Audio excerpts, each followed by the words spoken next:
Barry asks, how do you find VAs from the Philippines? Process or trial and error? Great question. Well, in terms of hiring from the Philippines, there's a number of different ways you can do it.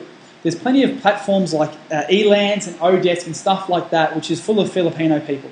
So that's one way of going about it, is actually going to the actual outsourced platforms, like the eBay for services is what I often refer to it as. So you can put a job ad up, and funnily enough, on the live stream I'm doing right now, we're actually doing a job ad later, so you can actually see exactly the process I go about doing a job ad on Elance. So that's the first way to actually hire people from the Philippines. The second way to hire people from the Philippines is using an outsourced company.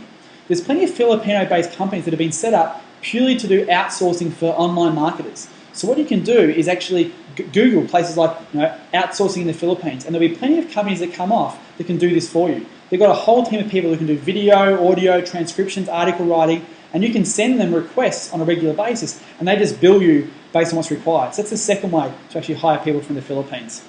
Third way to hire people from the Philippines is actually go and do job ads. Actually, literally, go to places like Monster.com in the US is sort of, Seek.com in Australia is like the traditional place you go and hire people locally. Well, the Philippines have places like that too. They have job ad websites for traditional work.